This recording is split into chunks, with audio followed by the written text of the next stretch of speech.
I'm an addict again, and I would like now to introduce Rosalie R from Florida.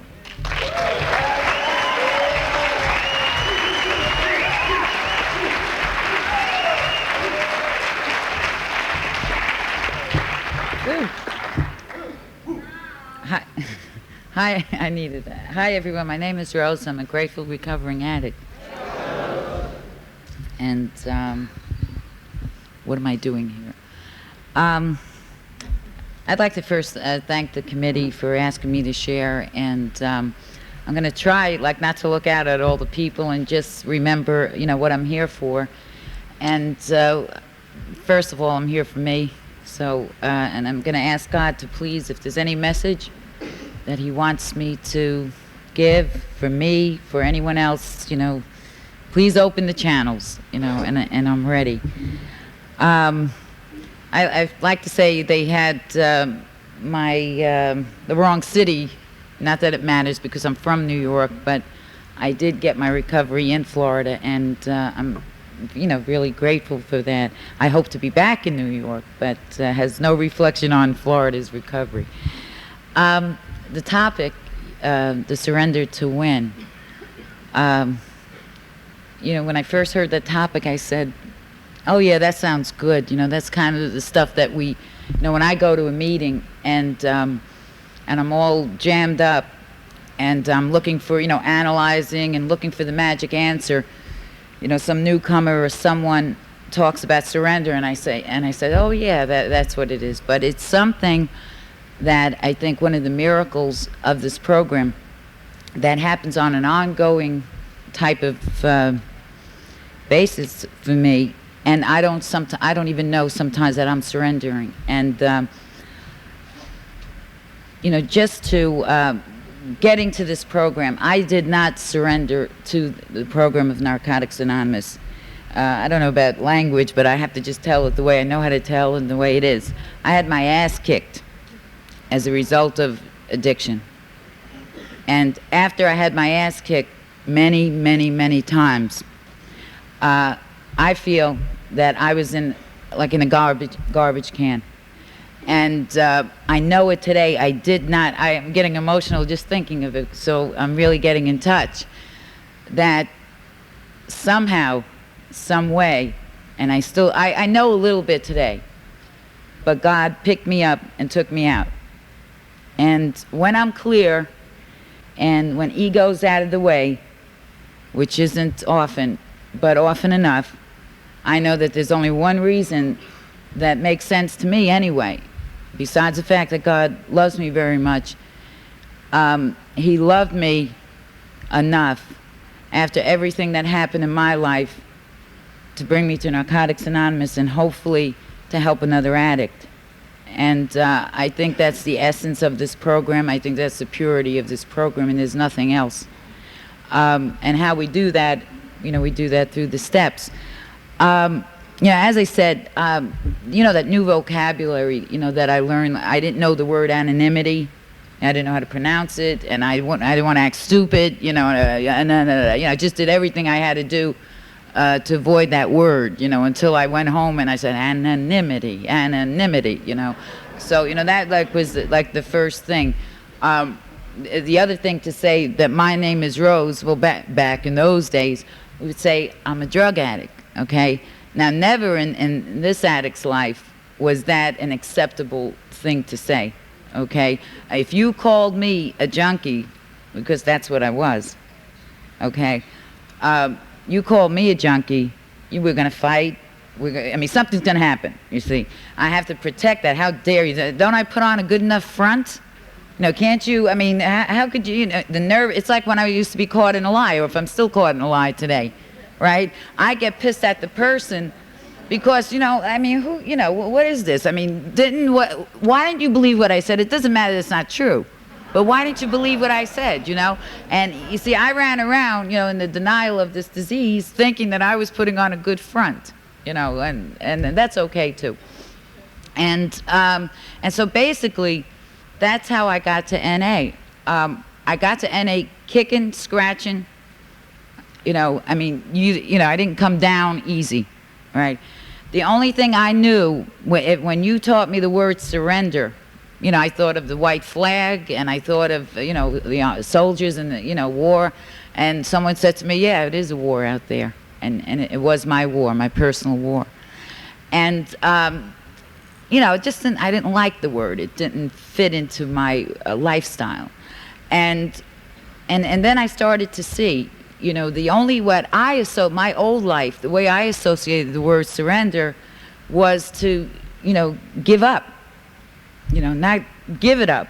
I learned in this program that there's a difference with giving up and giving it up, and, or giving in. I was a street fighter, in the sense of, I was a street fighter when I was 5 years old in my own house. It went way back, before I picked up a drug. If you didn't give me what I wanted, there was going to be a war. And there was a war. And I didn't know, and that progressed, just like my drug addiction, that progressed, that I fought harder and harder to get what I wanted, and I had no clear value system. I didn't know, or someone didn't tell me, or I didn't hear it, that maybe what you want isn't what you need. I heard that in this program. And what the hell would that have meant to me anyway out there? Like, what are you talking about? I'm not interested in what I need. I didn't know about willpower. I didn't know about self-will. I just went on instinct. I went on instinct. I went on impulse. And if it was a man in my life, I went after him. And even though, because the men I chose were, just like me, and they were very slippery and slidey. And, I'm going to hang on, and I'm going to get you, and I'm going to get you, at any length I was going to get you. And the results were always the same. God was giving me very clear messages, no, but I wasn't listening.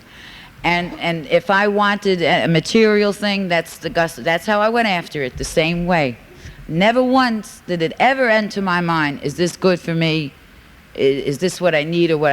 It wasn't in my vocabulary, wasn't in my way of thinking and acting and behaving. That kind of, I brought that to active addiction, that kind of thinking and living. I did not know how to live. I didn't know that I didn't know why every time I got what I thought I wanted, that it still didn't feel good. Nothing really felt good. The only thing that felt good for me was the moment. If I got off, whoa, that was nice, okay? If I running after the bag and can't find it, then I found it, that was nice. If I took a shot of alcohol and, I always describe it like the numbing of the brain, that was nice. But it never lasted. Never lasted. If I shoplifted, that was nice. Man, I couldn't wait to get home and try it on and do what I had to do. And then it used to rot in the closet, A lot of that has changed today. I'd like to say it all has changed. And so basically, and I know that my story isn't unique, because the more I share and the more I'm around, the more I know that we have so much in common, all of us. And so that's the way it was. Sitting duck for addiction, when I picked up that drug, I knew how to handle that drug, I thought. I went after it, I did what I had to do, I manipulated, got what I wanted. And as I learned in Narcotics Anonymous, that what was going on with me, all that kicking and fighting and that war, wasn't out there. It was the war inside, and it was the war of addiction. I didn't know that. It took me 32 years, and I see young people in this program, and it really warms my heart, that maybe when we share, maybe you can hear a feeling, because when I'm talking about the feelings before I picked up the drugs, if you feel that way, maybe you could say, well, if I continue, then I'm going to be, at 32, or maybe never make it. I know addicts die. I know addicts die from this disease. So for me, November of 1977, I was living in Florida, and that was a desperate move on my part, no reflection, but the dope was bad, okay? So I thought, and I didn't know that. I thought there was no. I thought everyone who came from Florida was. I don't know what I thought. We had different words in New York, but I don't know. I better not use them here. So, well, we say lame. I don't know if you use that now. And so I came down here to get clean and to stay clean, because I knew that the drugs down in Florida, whoever knew about Quaaludes, cocaine, who knew I was an addict, that it didn't matter what I put down, I'm going to pick something up. See, because there was an emptiness inside, all right, and that's called addiction to me. I went, as I said, I got down here, and something happened.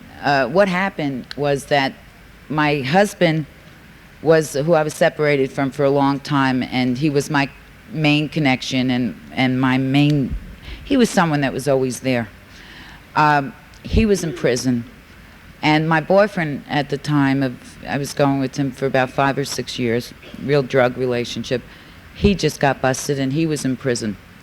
And as long as I had them around, and I know I share with other females and they feel that way too, you see, I wasn't that bad because they were more fucked up. I forgot, excuse me. They were more messed up. They were more messed up than I was, okay? And as long as that was happening, you know, I really never truly looked at my disease. And now with them gone, I was very alone. The guy that 12-stepped me into this program, okay, he works with me now. We work together. And he was out there about 5 or 6 years. Okay. And he said to me, he said, yeah, just 2, 3 days ago, he said, you know, Rose, you really have your stuff together. Or you look like you have your stuff together. And I says, ugh. I said, that's because you see me at work. You know, there I feel, you know, I've come a long way in this program. I've done a lot of surrendering to get to that point. A lot of work I put into it, you know, getting along with people. Let's begin with that. I said, but I don't feel that way, you know, socially. I don't feel that way in these other areas. I said, but yeah, I do feel confident. You know, the program has given me that much. It's taken me a long time, but I've gotten a lot out of this program. He said, you know, he was a counselor at that time, and he said, my heart used to go out to you. He was clean about 5 years at that time. He says, I met many people that came through those doors. He says, I never quite met anyone that was so as alone as you. And that hit me because he knew where I came from. He saw me. He was there. And I said, you know, I got in touch with it. I said, you're right. I was out there. I mean, like we're talking Twilight Zone, all right? And at that time, they wouldn't take me into treatment. The only treatment that they would take me into was a therapeutic community, and I wasn't willing because they told me to give up my kids. I just wasn't willing.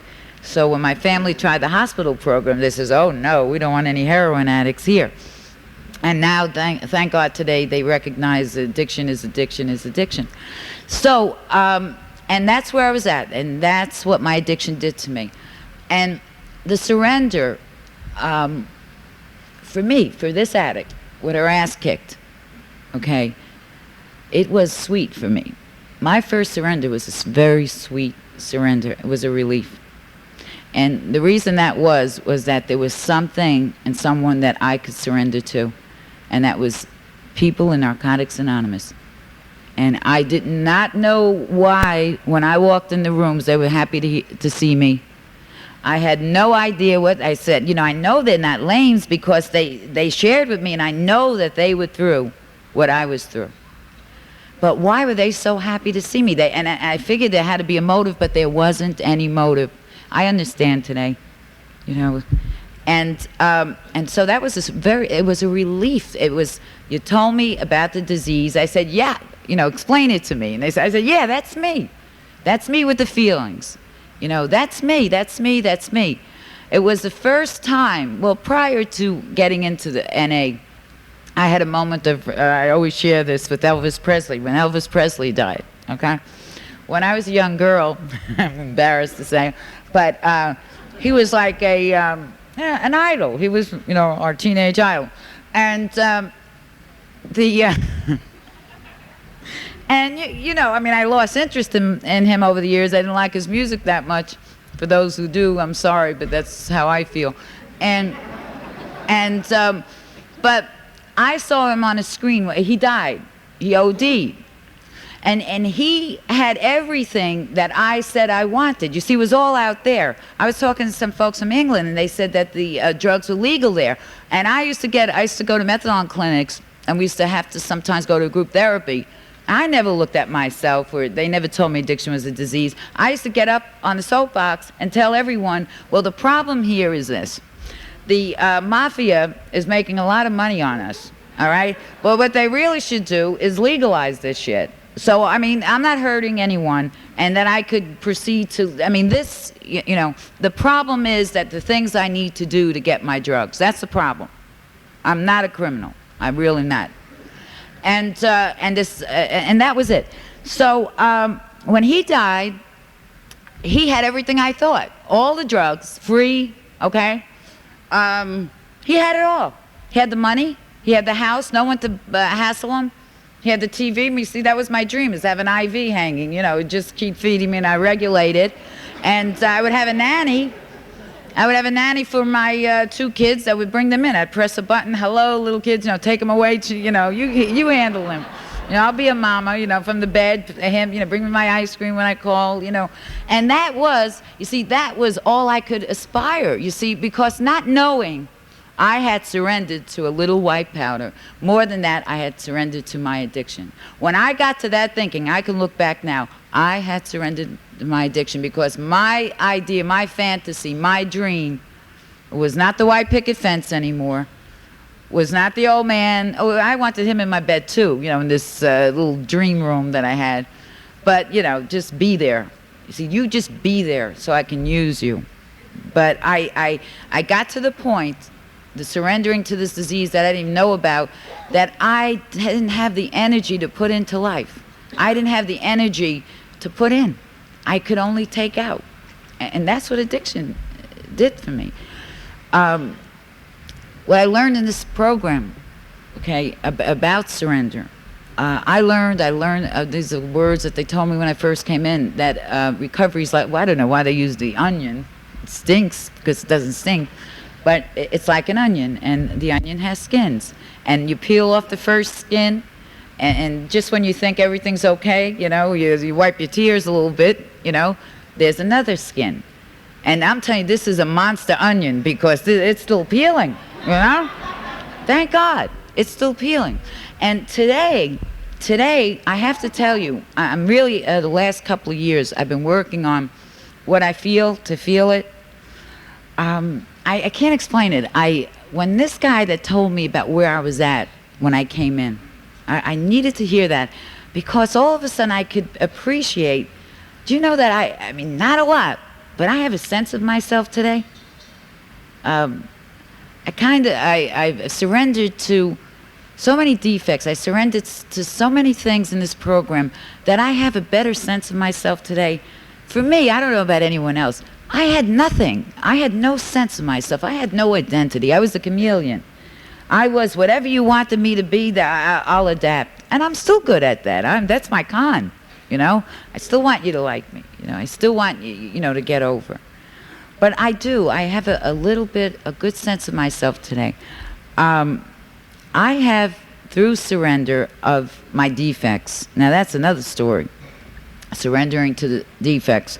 6th and 7th step material, okay? When I first did my 6th step, I said, well, really being the addict that I am, when I was on number 1 and I breezed up to 6, I says, oh, that's easy shit. I mean, I could let go of this anytime, right? And then, of course, I got there and I said, they're crazy. You know, what are they talking? You know, I'm going to be a holy roller. I mean, well, how many? But I'll tell you one thing I came to this program with, and I think when God pulled me out of that garbage can, he had to give it to me. But through that surrender, I was willing. I had the 3 main ingredients, and that was the honesty, the open-mindedness, and the willingness. And I went after recovery the same way as I went after a bag. Don't stand in my way. I mean, I want this. You tell me 90 meetings, I went to 180. All right? I'm one of the, I don't know if it's unfortunate, maybe for this addict I needed it, because everything I got, I need, I didn't go to treatment. So I was crazy a long time around the rooms. I was a crazy lady. But I'll tell you, and I was, I feel that the healing power is the love of one addict helping another. After I surrendered to NA, which was, as I said, a sweet surrender, I began to learn about a higher power. They were so desperate to keep people around when I came in that after my first meeting, the first official meeting, and they closed with the Lord's Prayer, I says, oh no, my God, this is it.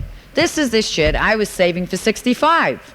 This is what you kind of bank away, the praying, and this is how sick I was and distorted my mind was. And they said the Lord's Prayer, and then someone says, remember what we told you, open mind. I says, oh, okay, I can handle that at the end of the meeting. And I stuck around, and things started to happen. I started being zapped with spiritual awakenings it was, some of it was Star Wars material. So, and God, I know, speaks to us the way we're going to understand. So he had to be a little abstract sometimes with me. And so what happened as a result of this, my first 2 years, I'm just telling you how it happened with me. I had a love affair with God because I got introduced through these steps, that second and third, with the most loving higher power. Okay? I'd like to tell you that today I feel that all the time. I don't. So a lot of things I was able to surrender. It's very easy to surrender to someone that's loving and understanding as the people in these rooms. And that's what happened with me. And I was, I'll surrender. What do you want me to do? I was like, and I was telling everyone, the people at work said to me, gee, there's a change in you. I was starting to change. They said, have you had a religious experience? I said, no, this is different. I'm trying to explain to them, there's a higher power out there, and I just tapped into this, you see. It's like different, and he doesn't punish you, and, if you do the right, even if you don't do the right thing, and it's like a child, I had that exuberance, that vitality of a young child, and I just said the whole world, I wanted them all to know about this, And that was, and I needed that, and I need that today, and I'm glad I'm sharing that because it's been a while. It's been a while that I felt it in my heart as I feel right now. And as time went, okay, and I got cleaner and weller, the NA word, weller, and I forgot. The pain got less and less. And I have a theory about this program, and I really believe that, at the end of the meetings we say this program works if you work it. I believe it works even if you don't work it. I have a theory that, but I don't want to just get by. I didn't do that in the street. I don't just want a Valium, I want the strong stuff, okay? And I want that in this program, so I don't want to just get by without using. But I have a theory that even at my most feeble attempts, that in the morning I ask God to cover my back, and I believe, and not to use. And I believe that and say thank you at night. They told me that from the beginning. I believe with all my heart that He will help me through that day. Even a little nudge here and there, when I can't, or you can't, because I'm very stubborn and thick-headed, and people get intimidated to approach me, as my friends did last night about my indecisiveness, and I appreciate that.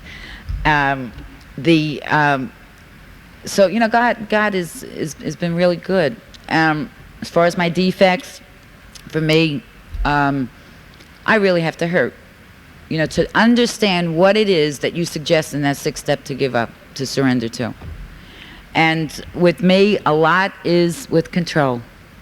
A lot is with control. This last year has been a very, I'd say the last 2 years have been a very beautiful kind of recovery for me.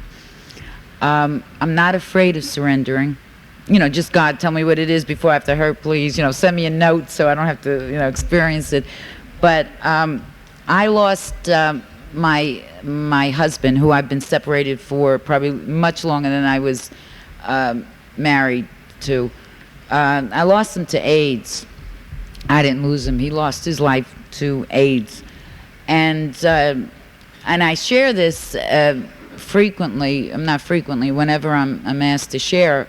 I've been sharing it this year because I know that this is how I'm healed. I know that when I have something and I give it to you, the burden's a lot less. And they taught me that early on, and I go with that, and I'm going with that now. What I got in touch with, besides, I mean, the tragedy of it and and everything else that goes with it, of losing someone that you love, I got in touch with powerlessness.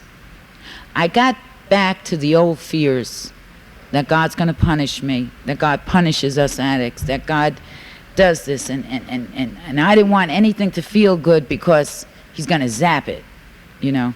And I was forgetting that a day at a time, you know, that we get up in the morning and nobody, I don't give a damn what you have, this is it. This is the only moment I have. I could project until I turn blue, but this is it. You know, I forgot that living. I forgot that there's a loving God. I forgot a lot of things, but I was forced to get in touch with it. It was either that or live in that fear again. And I can't, that fear is, man, I'll tell you, the longer I stay clean, the more I know that I live in fear. You know, basically I'm a very fearful person. That's why I was so tough, or thought I was so tough out there, because I was afraid. And I got in touch with a lot of things that what really is meaningful in life. You know, yeah, I want to look good, and yeah, I want things, you know, my wants, but the most precious thing in my life today are my children, my mother, and my friends. And I have them today, and through this program, I have relationships with people. I couldn't even begin to tell you, and I hear it so many times from the podium about people who've experienced losses in this program, that they don't do it alone. The only thing I could think of is, what do people who aren't addicts, who don't have these rooms and we don't have each other, how the hell do they get through these things? But we do. We get through it together. And I really got in the value of it's not worth it for me to try to control. It's that when I turn something over and I surrender and I give it up to God, you know, this is how I do it. Here, I turned it over, and I'm dragging with him, you know. It's like, well, it's yours, you know, and it's like, you know, and I'm dragging with it, and I'm saying, but wait, I turned this over, I made a decision, and all that kind of stuff. But I never let go too easily. I don't let go easily. And I learned to do that completely. And I'm learning that whatever I do turn over, as someone in the program says, it's none of my business anymore. And that's hard. I'm nosy. You know? I mean, come on, is the answer? It's, you know, 2 o'clock on Thursday. Where's the answer? You know? And God has been telling me no for years. And I say, you know, why? I don't hear you. No, my thing is, I never mind why. I always say why. But I put the earplugs in, you know. But basically, that's with my children, I have learned to let go. That's a very difficult area for me because now I'm a parent. I have a responsibility, and what's my footwork? What am I supposed to do with my footwork? And what part of them do I let go? Everything. And my friends keep reminding me, Rose, your daughter didn't turn out like you. You know, I keep seeing all these things, these flags. I say, oh my God, look at that. She's an addict. Oh, look at that. You know, just like me. She's going to be 19 years old. She's not pregnant. So far, she hasn't ended up in treatment. I don't know what God has in store for her. She's not, she hasn't killed anyone. She's not what I want her to be, but she is. Okay? My son dropped out of, he got a scholarship at college. And he said to me, Mom, he says, I want out for a term. And I was able to surrender that, not very graciously, but he was going to do it anyway. Wasn't that very nice of me? But, you know, I'm really, you know, but, you know, to me, the surrender that I'm talking about isn't the acknowledgement. The surrender I'm talking about is the acceptance with peace. And so I just want to share one thing, and then I'll open up the meeting for podium discussion, whatever. I was in the elevator. I want to tell you about a miracle of this program. Okay, I'm in the elevator, and I'm riding down, and I looked up, and I'm riding in an elevator with someone I went to grammar school with many years, about 30 years ago. Jesus Christ. And he was always in trouble. And I mean, what a rush what a gift that is. What a gift. I haven't seen him in almost 30 years, and here he is in New Orleans. And I just want to say that, thank you, God. That's a wonderful blessing. Thank you very much.